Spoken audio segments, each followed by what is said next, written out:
Istilah yang dulunya nama dari iblis, tapi akhirnya menjadi istilah dari misi iblis.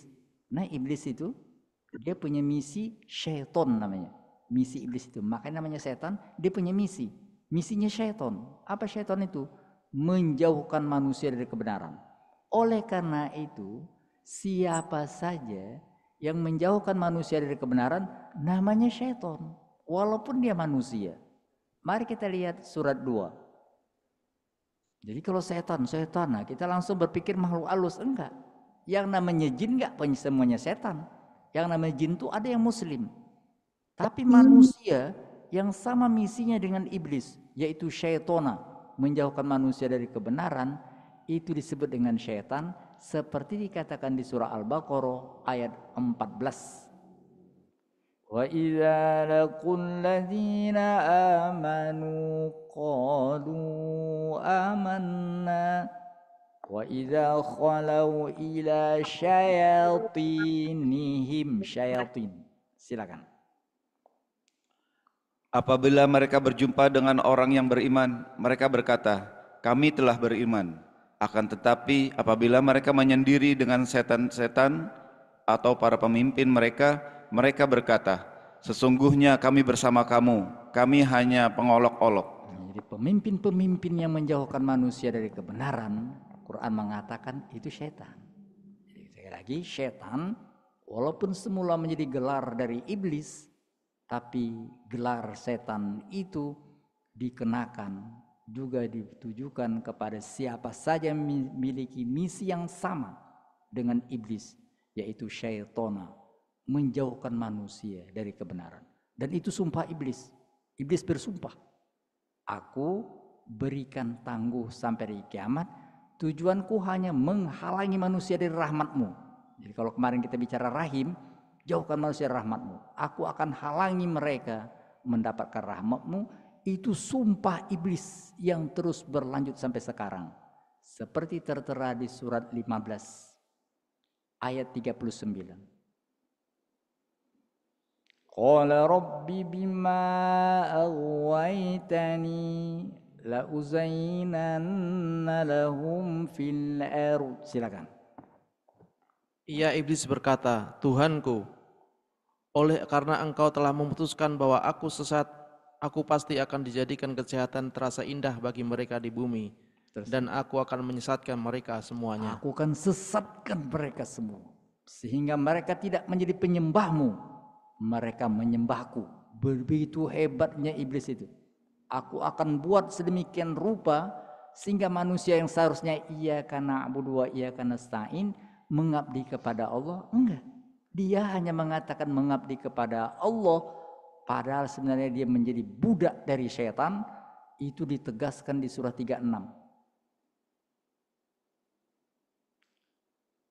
Pada surah 36, surah yang sering kita baca dan dengar, surah Yasin, dikatakan begini, ayat 60. Alam ahad ilaikum ya bani Adam alla ta'budu syaitan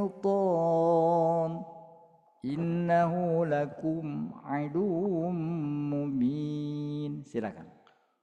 Bukankah aku telah berpesan kepadamu dengan sungguh-sungguh, wahai anak cucu Adam, bahwa janganlah kamu menyembah setan. Sesungguhnya setan itu musuh yang nyata bagi kamu. Nah, Siratul Mustaqim itu mengabdi kepadaku. Lanjut. Begitu juga bahwa sembahlah aku, inilah jalan yang lurus. Jadi yang jalan lurus itu adalah iyyaka na'budu wa iyyaka nasta'in. Itulah baru ihdinas siratal mustaqim. Tapi kabar buruknya banyak manusia yang menjadi budak syaitan. Lanjut. Sungguh, iya, setan itu benar-benar telah menyesatkan sangat banyak orang dari kamu. Maka, apakah kamu tidak mengerti? Jadi bagaimana cara mengertinya? Kok nggak ngerti? Coba sekarang pakai yang sederhana aja. Coba berapa banyak orang Islam di kampungmu? 100 ya Allah. Berapa yang sholat? Itu berkurang atau 100? Enggak juga. Jadi yang sholat itu berapa yang baca Quran? Atau tambah sedikit. Baca Quran tadi berapa yang benar-benar bacaannya bagus? Tambah sedikit. Oleh karena itu coba pikirkan. Apakah orang yang mengatakan dirinya mengabdi kepadaku betul-betul mengabdi kepadaku atau tidak cuma bicara saja? Itulah dia kata Allah, coba pikirkan. Kalau benar mengabdi kepada Allah, tunjukkanlah mengabdi pada Allah. Jangan hanya mengabdi pada Allah, sebenarnya mengabdi kepada setan. Tapi sekali lagi, setan melakukan hipnotis. Namanya zayyana. Dijadikan indah. Sehingga nggak terasa. Tidak terasa kita sudah di bawah tadi telapak kaki iblis, telapak kaki setan. Banyak orang nggak sadar. Hipnotis namanya zayyana. Dijadikan indah. Seorang ibu seharusnya mengasihi anaknya. Tapi ada ibu yang sampai hati membunuh anaknya. Itu ibu. Seharusnya rahim, tapi enggak. Lebih parah lagi, ada orang-orang yang sengaja menjadikan anaknya tumbal. Kata setan, kalau kau ingin kaya, jabatan tinggi, kau mesti bunuh anakmu. Dibunuh. Gitu. Dan mereka biasa-biasa saja. Seperti dikatakan di surah 6. Pada surah 6 ayat 140 yang sedang kita kaji, qad khasiral ladzina qatalu auladahum. Silakan. Sungguh rugi orang-orang yang membunuh anak-anak mereka karena kebodohan, tanpa pengetahuan dan mengharamkan rezeki yang dikaruniakan Allah kepada mereka dengan semata-mata membuat kebohongan terhadap Allah. Sungguh mereka telah sesat dan tidak mendapat petunjuk. Makanya rohim seorang ibu, tapi sudah berubah menjadi rojim karena dia telah tanpa sadar telah terhipnos oleh setan. Pada ayat 137 namanya zayyana, dihipnotis oleh iblis sedemikian rupa sehingga memandang perbuatannya tanpa celah. Itu bahkan tren di masa dulu. Umar bin Khattab pernah melakukan membunuh anak perempuan hidup-hidup. Lanjut. Demikianlah berhala-berhala mereka atau setan menjadikan terasa indah bagi banyak yang musyrik, bagi banyak orang musyrik membunuh anak-anak mereka untuk membinasakan mereka dan mengacaukan agama mereka sendiri. Seandainya Allah berkehendak, niscaya mereka tidak akan mengerjakannya. Biarkanlah mereka bersama apa kebohongan yang mereka ada-adakan. Mau Allah jangan ikutin, itu trik dari iblis. Allah persilakan iblis menggoda untuk menguji manusia. Siapa yang mengabdi kepadaku, siapa mengabdi pada syaitan. Oleh karena itu sekali lagi, syaitan, para syaitan dijadikan musuh para nabi untuk menyadarkan kita berhati-hatilah. Hati-hati. Syaitan itu sangat licik. Dia sudah ada sebelum Adam dan dia masih ada sampai sekarang dengan satu tujuan, bawa mereka semua ke neraka. Itu dia. Di syaitan itu misinya adalah bawa sebanyak-banyaknya anak cucu Adam ke dalam neraka. Itu sumpahnya. Makanya kata Allah, hai anak cucu Adam, musuhmu sebenarnya syaitan itu. Seperti dikatakan di surah 35 ayat 6. Inna syaitana lakum aduwwun fattakhidhuhu aduwwa. Silakan. Sungguh, setan itu musuh bagimu, maka perlakukanlah ia sebagai musuh. Karena sesungguhnya setan itu hanya mengajak golongan agar mereka menjadi penghuni neraka yang menyala-nyala. Misinya itu, ikutlah bersamaku ke neraka itu. Dan manusia banyak tertipu. Iya, surga neraka tuh enak, hangat itu, hangat. Jadi enak, banyak ketemu kawan-kawan. Nah gitu ya, udah terlena, nggak apa-apa. Seperti tidak ada apa-apanya. Na'udzubillah min dzalik. Baik. Itulah dia arti dari syaitan, para setan, makna dibaliknya menyadarkan manusia hati-hati. Bahwa ada yang selalu mengintai kita. Yang misinya adalah membuat kita terlena sehingga akan terdampar ke neraka.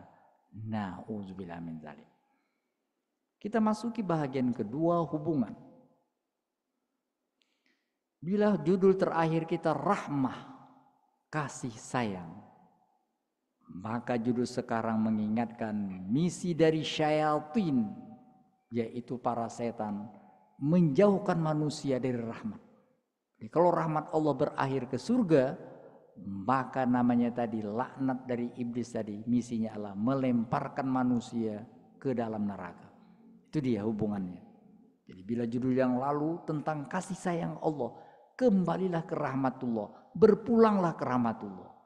Tapi syaitan menghalangi manusia untuk kembali ke rahmatullah, dia mengajak manusia ke neraka.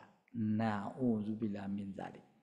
Oleh karena itu, bila yang namanya rahmat adalah kasih sayang, maka misi iblis adalah timbulkan kebencian supaya manusia itu lupa dengan Allah. Mari kita lihat surat 5 yang lalu. Kalau misi para rasul rahmatan lil alamin, maka misi para setan adalah kebalikannya, ciptakan kebencian permusuhan sesama manusia. Tertera di surat 5 ayat 91. Innama yuridu syaitanu an yuqi'a bainakumul adawata wal baghdha. Silakan. Sesungguhnya setan hanya bermaksud menimbulkan permusuhan dan kebencian di antara kamu melalui minuman keras dan judi, serta bermaksud menghalangi kamu dari mengingat Allah dan melaksanakan sholat. Maka tidakkah kamu mau berhenti? Berhentilah menjadi budak setan. Jangan sampai hari kiamat baru minta pada Allah, ya Allah mana setan itu mau ku injak-injak. Rupanya selama ini dia diinjak-injak sama setan. Baru nanti mengatakan, ya Allah mana itu yang telah menginjak-injak kami. Kenapa baru sekarang katakan begitu? Oleh karena itu, sampailah kita pada bagian ketiga, pesan-pesan. Menghindari syaitan. Jangan sampai kita tertipu dengan syaitan. Jangan-jangan kita menjadi abdi syaitan. Nah itu lebih parah lagi. Atau kita menjadi syaitan itu sendiri. Jadi bagaimana kita menghindar supaya kita tidak termasuk syaitan dan supaya kita tidak masuk dalam kelompok tadi orang-orang yang diperbudak oleh syaitan. Bagaimana? Melalui surah Al-An'am dalam ayat-ayatnya dan ditambah dengan ayat yang lain, kita setidaknya mendapatkan 3 hal yang penting. Lakukan ini. Bila ini kita lakukan, maka kita insya Allah akan selamat dari syaitan, tidak menjadi setan dan tidak tersentuh oleh setan. Apa yang 3 itu? Pertama, hati-hati dengan kenikmatan dunia. Hati-hati. Kenikmatan dunia itu bisa membuat manusia melihat yang salah jadi benar, benar jadi salah. Itu. Jadi kalau sudah dunia, katakanlah umpamanya dunia itu harta, itu nggak peduli lagi. Yang namanya 2 bisa 8, yang namanya 8 bisa 18 itu gitu. Padahal tahu itu 8, tetap aja bisa katakan 18 bisa begitu. Dunia. Padahal tahu itu bisa berubah. Itu gara-gara dunia. Mari kita lihat surah 35 yang tadi ayat 5.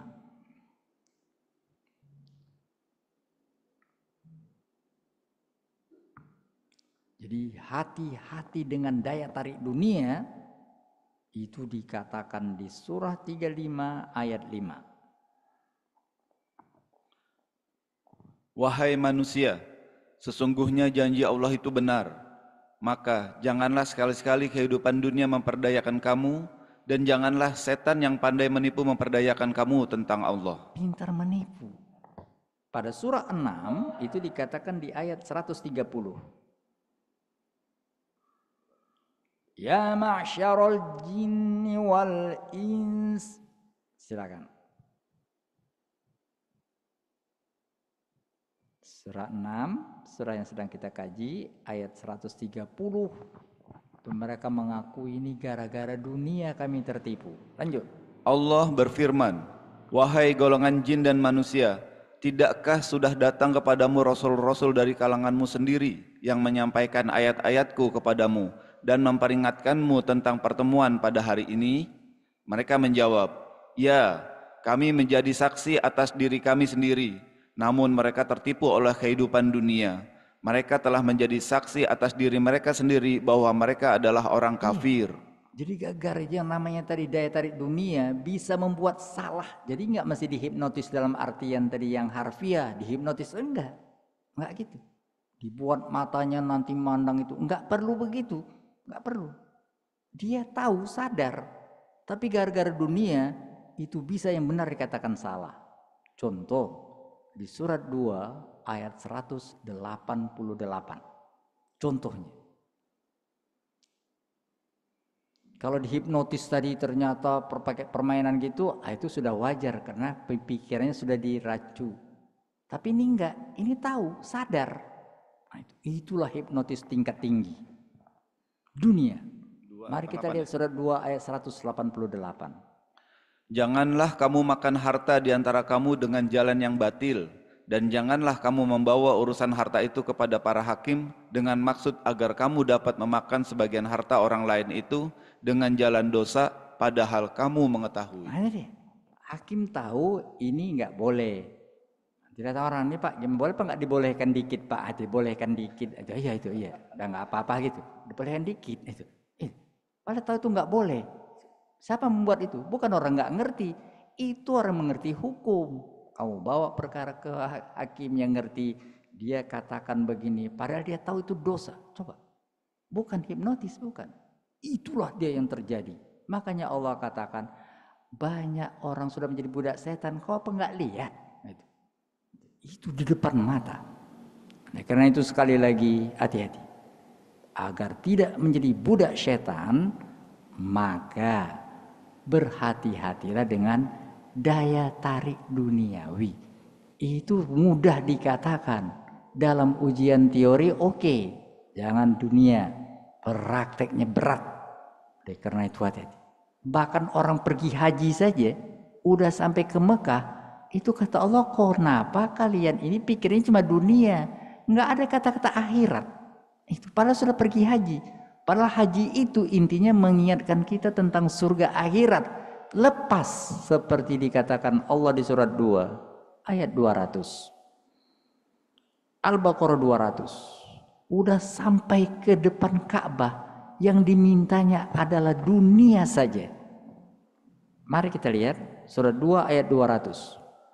Apabila kamu telah menyelesaikan manasik atau rangkaian ibadah haji, berzikirlah kepada Allah sebagaimana kamu menyebut-nyebut nenek moyang kamu.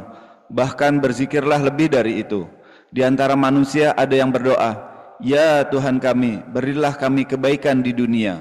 Sedangkan di akhirat dia tidak memperoleh bagian apapun. Kenapa nggak dimintanya? Yang penting dunia aja. Nggak ada sentuhan akhirat. Bukan tidak boleh dunia, tapi lengkapilah itu dengan akhirat seperti dikatakan di ayat berikutnya. Di antara mereka ada juga yang berdoa, "Ya Tuhan kami, berilah kami kebaikan di dunia dan kebaikan di akhirat, serta lindungilah kami dari azab neraka." Itu baru betul. Rabbana atina fid dunya. Tadi salah. Harusnya Rabbana atina fid dunya hasanah wa fil akhirati hasanah wa qina azabannar. Tapi ada orang yang berdoa cuma Rabbana atina fid dunya. Kata Allah, kau enggak dapat apa-apa di akhirat. Karena memang akhirat tidak ada di hati. Kenapa? Karena setan telah membuat pikirannya hanya dunia semata. Na'udzubillah min dzalik. Dan karena itu sekali lagi, bila tidak ingin menjadi budak setan, jangan tadi hanya semata-mata dunia. Berhati-hatilah dengan kenikmatan dunia, karena itu walaupun benar bisa dikatakan salah. Allah katakan jangan menikah dengan orang musyrik. Nanti kau dibawa ke neraka, udah jelas. Tapi banyak yang melanggar dan berkilah. Itu terjadi seperti dikatakan di surah 2 ayat 221. Jangan, aturannya sudah jelas. Jangan menikah dengan orang musyrik secantik apapun. Karena mereka karena bawa kau ke neraka, itu sudah jelas ayatnya. Banyak orang atas nama cinta mengabaikannya, itu sudah jelas. 2 ayat 221. Janganlah kamu menikahi perempuan musyrik sehingga mereka beriman. Sungguh, hamba sahaya perempuan yang beriman lebih baik daripada perempuan musyrik, meskipun dia menarik hatimu. Jangan pula kamu menikahkan laki-laki musyrik dengan perempuan yang beriman hingga mereka beriman.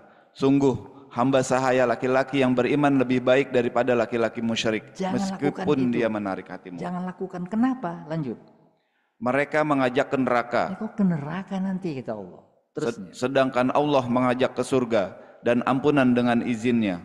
Allah menerangkan ayat-ayatnya kepada manusia agar mereka mengambil pelajaran. Tapi atas nama cinta dunia, atas nama cinta dan lain sebagainya, manusia mengabaikannya. Itulah liciknya setan. Dia menghipnotis manusia terang-terangan dengan umpan namanya dunia, bisa berubah mata orang. Nah, itulah dia yang pertama. Yang kedua, kalau tadi daya tarik dunia, maka yang kedua, hati-hati dengan mulut. Jadi kalau tadi dunia di luar sana, maka sekarang Allah katakan hati-hati dengan mulut. Mulut itu. Kalau orang katakan mulut kamu harimau kamu, itu bagus sebenarnya kalau kita punya harimau, jaga aja dia baik. Berarti kita menjadi dukun harimau, pawang harimau, itu harimau. Mulut itu diberikan Allah kepada kita dengan satu misi, namanya nur. Jadi jadikan mulut kita membawa cahaya. Tapi setan memadamkannya. Dirobahnya nur jadi nar. Nur itu simbol Allah. Allahu nur, Allah cahaya. Setan simbolnya nar. Setan itu nar, neraka. Jadi setan membuat mulut manusia neraka. Sedangkan Allah ingin mulut manusia jadi nur. Maksudnya bagaimana? Dari mulut kita hendaknya keluar kata-kata yang baik, mencerahkan. Tapi setan membuat dari mulut manusia timbul kebencian dan panas membara. Mari kita lihat pertama surah 9 ayat 32.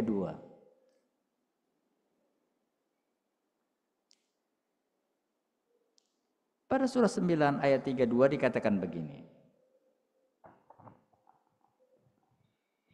Mereka hendak memadamkan cahaya agama Allah dengan mulut-mulut ucapan atau mereka. Tetapi Allah menolaknya, justru hendak menyempurnakan cahayanya, walaupun orang-orang kafir itu tidak menyukai. Nah, jadi mulut itu pertama dari kata-kata, kedua makan. Jadi makan yang tidak benar, kata Allah, mulut kamu itu jangan masukkan api ya. Secara harfiah kita kan nggak makan api. Tapi mulut yang memakan makanan yang haram sama dengan makan api. Seperti dikatakan di surat 4 ayat 10. Jadi kalau tadi bicara itu hendaknya kasih nur, jangan nar. Nur itu apa? Orang mendapat pencerahan karena dapat cahaya. Kalau nar, orang seperti kena api, panas. Itu bicara, makan gitu. Jangan makan api. Apa maksud makan api? Mari kita lihat surat 4 ayat 10. Sesungguhnya orang-orang yang memakan harta anak yatim secara zalim, sebenarnya mereka itu menelan api dalam perutnya, dan mereka akan masuk ke dalam api yang menyala-nyala atau neraka. Itulah dia, makanya dikatakan kembali ke surat 6. Pada surat 6 itu di ayat yang sedang kita kaji, ayat 112, baca sekali lagi. Kata-kata dan makanan itu menjadi stressing surat ke-6 ini, tapi kita ambil satu saja, 112. Demikianlah, sebagaimana kami menjadikan bagimu musuh kami telah menjadikan bagi setiap nabi musuh yang terdiri atas setan-setan berupa manusia dan jin. Sebagian mereka membisikkan kepada sebagian yang lain perkataan yang indah sebagai tipuan. Sesungguhnya Tuhanmu menghendaki, niscaya mereka tidak akan melakukannya. Maka tinggalkanlah mereka bersama apa yang mereka adakan atau bicara yang menipu. Kalau makanannya di ayat 121. Wala ta'kulu, silakan. Janganlah kamu memakan sesuatu dari daging hewan yang ketika disembelih tidak disebut nama Allah. Perbuatan itu benar-benar suatu kefasikan. Sesungguhnya setan benar-benar selalu membisiki kawan-kawannya agar mereka membantahmu. Jika kamu menuruti mereka, sesungguhnya kamu benar-benar musyrik. Na'udzubillah min dzalik. Jadi pertama tadi adalah hati-hati dengan daya tarik duniawi. Itu umpan setan. Yang kedua, hati-hati dengan mulut. Jangan sampai nur menjadi nar. Yang ketiga yang tidak disukai setan adalah ini dia. Jadi dia bisa ditangkal setan itu. Hidupun tadi sudah kita banyak tadi, tapi ada penangkalnya. Setan sangat takut itu. yaitu jaga sholat dan Quran, itu dia. Sholat dan Quran itu dia. Jadi selama kita masih sholat, selama kita Quran, itu cahaya itu ada cahaya ilahi. Cahaya ilahi melalui sholat dan Quran itu. Itu makanya iblis, para setan, nggak suka orang Quran, nggak suka. Kita katakan tadi jam 4 pagi ada acara apa gitu banyak gitu kan. Poco-poco gitu kan. Udah jam 4 pagi, 4 kurang 15 sudah rame itu. Tapi kalau ngaji, itu. Jadi repot, itu memang begitu gitu. Pokoknya kalau untuk ngaji, itu sengaja setan tuh buat pasukannya supaya tidak ada itu. Tapi kalau tadi untuk dunia, itu bisa orang acara jam 4, 3:04 udah hadir, saya gitu. Nah, itu biasa itu memang trik setan. Dia tidak suka manusia sholat, nggak suka manusia ngaji. Dia halangi dengan segala cara. Itu makanya pada surah 5 yang tadi ayat 91 dibilang begini. Surat 591 kembali. Surah 5 Al-Maidah ayat 91. Dia buat segala macam cara sehingga manusia enggak sholat. Dengan minuman keras dan judi itu, setan hanyalah bermaksud menimbulkan permusuhan dan kebencian. Terus.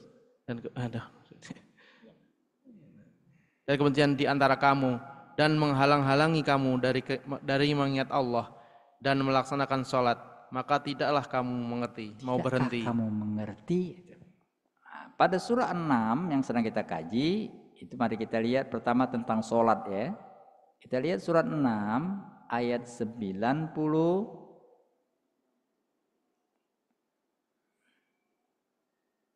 Ayat 72 saja ya. 72.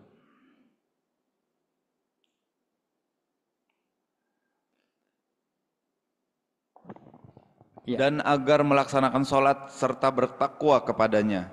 Dialah Tuhan yang hanya kepadanya kamu semua akan dihimpun. Itu perintah Allah agar terhindar dari setan yang disebutkan di ayat sebelumnya 71. Itu trik setan. Allah katakan sholat agar terhindar. Satu. Berikutnya di ayat 145, 144-nya.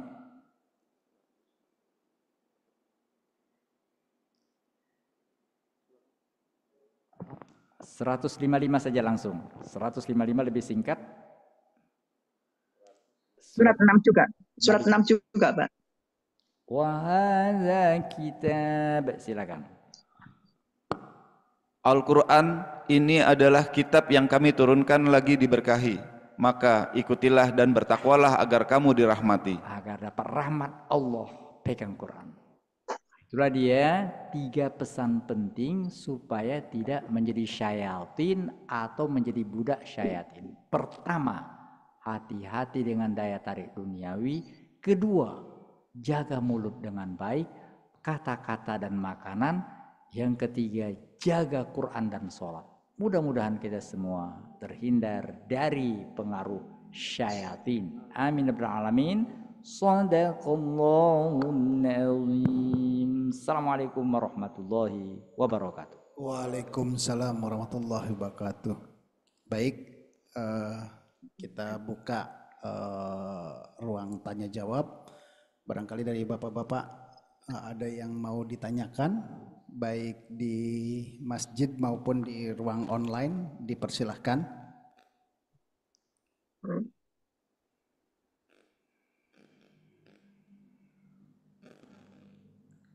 Pak Barijusalam barangkali atau ibu-ibu yang lain di ruang online. Assalamualaikum Pak Ustadz. Waalaikumsalam warahmatullahi wabarakatuh. Ya. Alhamdulillah, terima kasih. Ini semua penjelasannya betul-betul menyindir sebagian besar umat Islam termasuk saya. Karena sebagian besar itu hanya percaya, tidak yakin. Kalau percaya itu kayak percaya saja. Kalau yakin pasti melaksanakan. Padahal jaminan Allah ini luar biasa. Ini komentar saya terhadap keterangan-keterangan ini. Tapi ada satu hal yang ingin kami tanyakan berkaitan dengan kemarin soal doa. kepada eh, doa Ibrahim kepada ayahnya, walaupun sudah jelas ayahnya tidak percaya kepada Allah, tapi Ibrahim tetap memberikan salam semoga ada keselamatan baginya, dan Ibrahim berjanji untuk memohonkan maaf kepada Allah Subhanahu wa taala, walaupun kemudian dikatakan bahwa dia bukan keluarga muslim dalam pengertian iman kepada Allah Subhanahu wa taala. Tapi janji itu kan dilaksanakan oleh Ibrahim, betul-betul berdoa kepada Allah. Nah, apakah itu membuat kita atau eh, kita diperbolehkan untuk berdoa kepada keluarga kita sendiri yang belum eh, masuk Islam atau yang belum beriman kepada Allah untuk memintakan maaf kepada Allah, walaupun sudah tahu bahwa Allah tidak akan memaafkan, hanya sebagai kedekatan keluarga dan kedekatan sahabat mungkin. Nah, dibolehkan atau enggak untuk kita berdoa kepada Allah untuk memintakan maaf. Siapa tahu rahmatnya juga diberikan kepadanya karena ada sedikit cercah iman dalam hatinya. Ya. Ya, ya, Terima kasih, Pak. ya. Jadi memang yang namanya Ibrahim itu pengecualian. Makanya Allah katakan Ibrahim itu jadi contoh, tapi kecuali itu jangan dicontoh. Jadi tentang Nabi Ibrahim mendoakan orang tuanya karena janji, itu jangan dicontoh. Itu dikatakan di surah 60 ayat 4.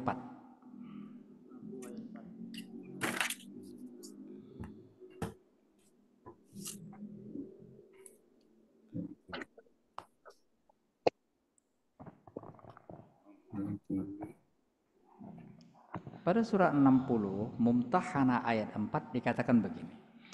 Sungguh benar-benar ada suri teladan yang baik bagimu pada diri Ibrahim dan orang-orang yang bersama dengannya ketika mereka berkata kepada kaumnya, sesungguhnya kami berlepas diri dari kamu dan dari apa yang kamu sembah selain Allah. Kami mengingkari kekufuranmu dan telah nyata antara kami dan kamu ada permusuhan dan kebencian untuk selama-lamanya sampai kamu beriman kepada Allah saja. Akan tetapi janganlah engkau teladani perkataan Ibrahim kepada ayahnya. Sungguh aku akan memohonkan ampun bagimu, tetapi aku sama sekali tidak dapat menolak siksaan Allah terhadapmu. Ibrahim berkata, ya Tuhan kami, hanya kepada Engkau kami bertawakal, hanya kepada Engkau kami bertobat, dan hanya kepada Engkaulah kami kembali. Nah, Ibrahim tahu itu salah. Karena itu kata Allah jangan ikutin Ibrahim itu, seperti juga ditegaskan di surat 9 113.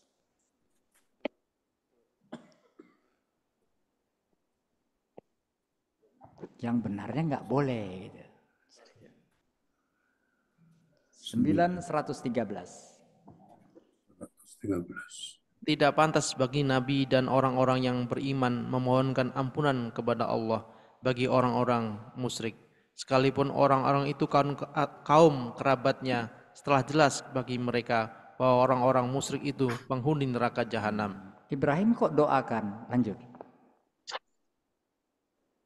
112. Adapun permohonan ampunan Ibrahim kepada Allah untuk bapaknya tidak lain hanyalah karena suatu janji yang telah diikrarkan kepada bapaknya. Maka ketika jelas bagi Ibrahim bahwa bapaknya adalah musuh Allah, maka Ibrahim berlepas dari dirinya. Sungguh Ibrahim itu seorang yang sangat lembut hatinya, lagi penyantun. Jadi karena sudah terikat dengan janji, jadi apa? Allah hargai janji. Jadi jangan begini, kan kita janji sama orang musyrik, enggak. Walaupun janji sama orang musyrik, Allah kata mesti dipenuhi.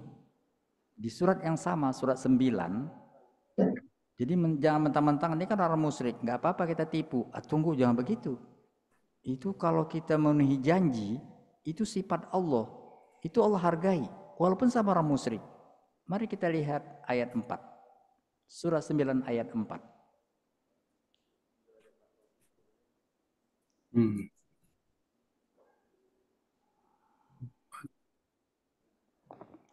Atau At-Taubah ayat 4, silakan. Ketetapan itu berlaku kecuali atas orang-orang musyrik yang telah mengadakan perjanjian dengan kamu, dan mereka sedikit pun tidak mengurangi isi perjanjian, dan tidak pula mereka membantu seseorang pun yang memusuhi kamu.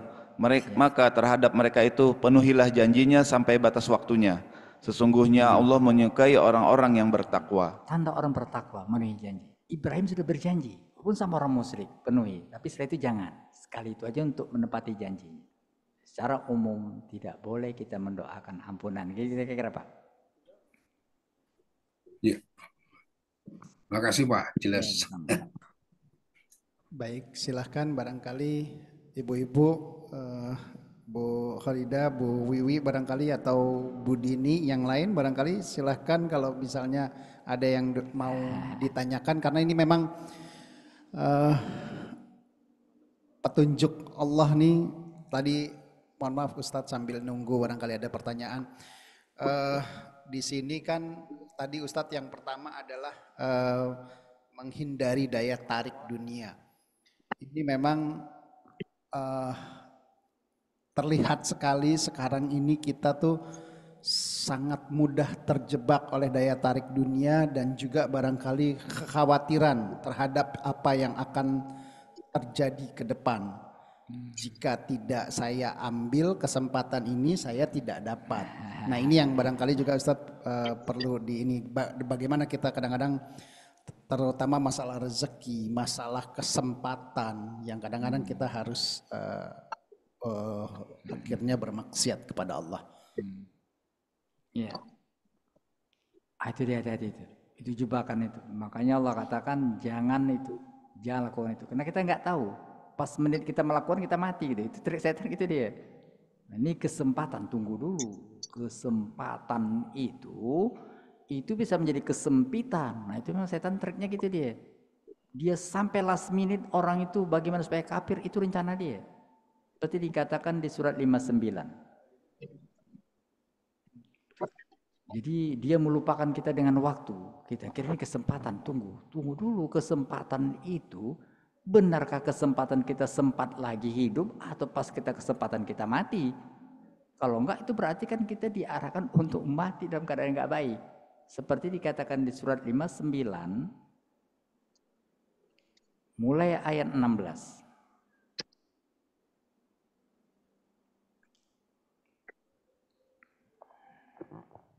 Bujukan orang-orang munafik seperti bujukan setan ketika ia berkata kepada manusia, kafirlah kamu.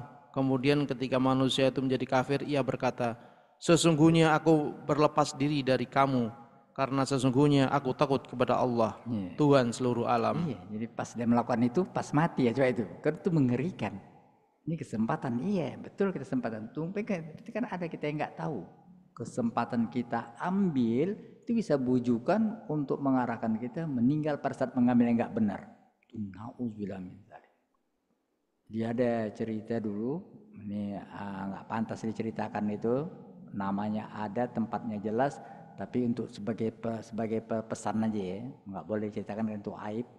Ada seorang tadi yang ditokohkan, kiai sudah tua, asal malam Jumat dia pergi suatu tempat yang nggak baik sebenarnya, tapi istrinya percaya aja, karena kan malam Jumat dia pergi. Sampailah suatu ketika rupanya meninggal dia. Berarti bukan malam Jumat itu. Dia meninggalnya di Sabtu. Dan istrinya curiga kenapa nggak pulang.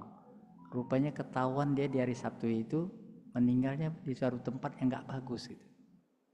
Tapi ditutupin gitu ya. Tapi itu dia melakukan sesuatu, tapi rupanya pas terakhir dia nggak bagus. Nah, itu kita nggak tahu rahasia Allah ya. Tapi itu pesan kepada kita, hati-hati. Jangan terjebak dengan kapan lagi ya. Pas kapan itu kain kafan datang, maka itu mengerikan. Kira-kira begitu. Baik Ustaz. Memang ada sedikit tambahan Pak. Boleh saya bertanya lagi Pak. Kalau mengenai setan ini ya dikaitkan dengan surat Al-A'raf ayat 17. Bahwa setan akan mendatangi dari depan, belakang, kanan, kiri.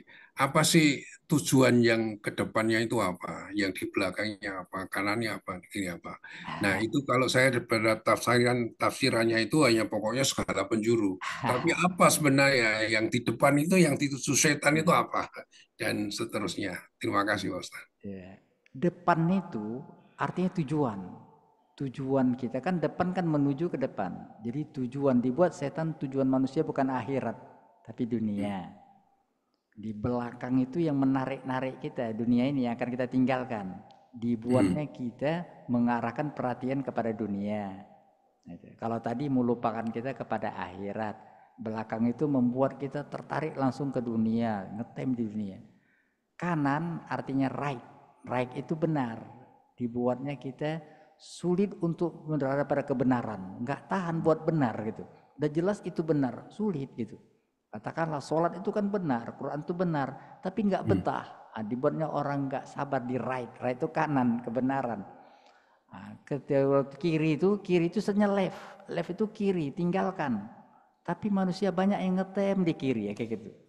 Jadi depan dilupakannya akhirat, belakang dibuatnya manusia yang ngetem di dunia, pikir manusia ke dunia, kanan dijauhkan manusia dari kebenaran, kiri dibuatnya manusia tidak suka meninggalkan keburukan, tetap saja berada sana. Kayak gitu Pak. Terima kasih ya Pak.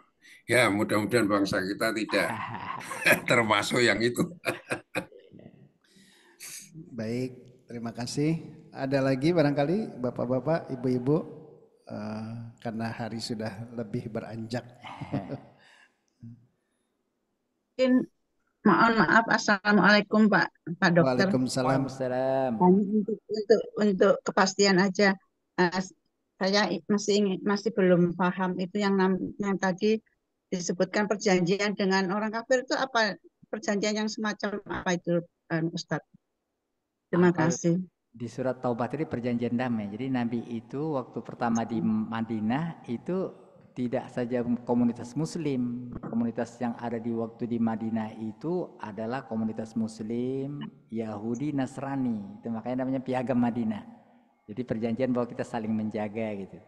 Jadi selama itu dipegang tetap, tapi ketika Yahudi tadi merusak perjanjian, itu mereka itu diperangi. Tapi enggak semuanya, makanya kata Allah, lihat orang musyrik itu mereka kalau tetap jaga perjanjian yang diperangi yang tadi yang merusak perjanjian, kayak kira gitu Bu.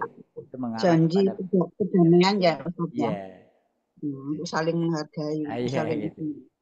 Ya, makasih Ustaz. Ya. Baik, karena hari sudah beranjak siang, barangkali ada penutup dari Pak Sarir?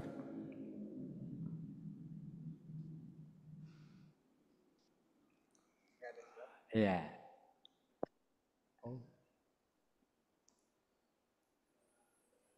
Pak Sarir barangkali suaranya belum muncul. Assalamualaikum warahmatullahi wabarakatuh. Waalaikumsalam warahmatullahi wabarakatuh. Ya, tadi sudah cukup jelas sebetulnya, samina wa ta'na aja Pak. Kemudian yang saya ingin menggarisbawahi pertama pentingnya kewaspadaan, karena ini jebakan kan Pak. Harus waspada, harus hati-hati. Nah ini yang nggak gampang, sikap hati-hati ini adalah mungkin kuncinya. Ya, hanya menambahkan aja Pak. Kedua ya adalah orientasi akhirat ini Pak. Jadi jangan seimbang dunia akhirat juga menurut saya sih itu sesuatu pemikiran yang ya katakan sekarang udah nggak tepat lagi. Orientasi akhirat itu yang utama pastilah. Yang kedua berikutnya adalah doa Pak ya, istighfar. Ya. Auzubillahi minasyaitonirrajim itu saya pikir selalu harus kita gunakan itu ya. Dan saya pikir yang tadi contohnya sholat dan Al-Quran nih Pak. Kalau sholat saya pikir mungkin karena itu sangat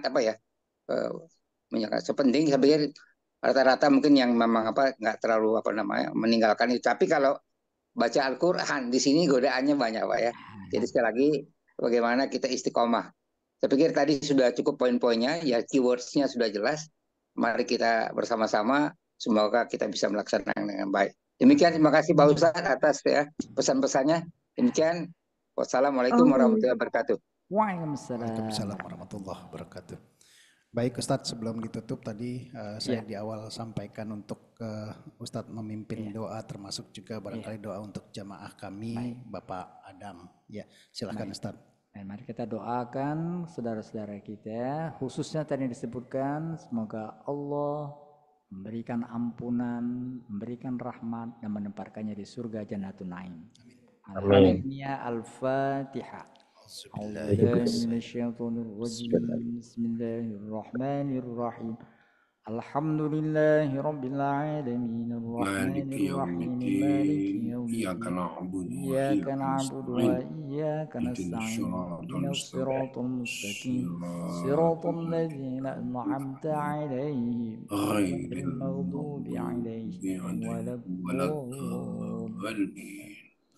Na'udzu billahi minasy syaithanir rajim. Bismillahirrahmanirrahim. Alhamdulillahi rabbil alamin wassalatu wassalamu ala asyrafil anbiya'i wal mursalin sayyidina wa maulana Muhammad wa ala alihi washabbihi ajma'in.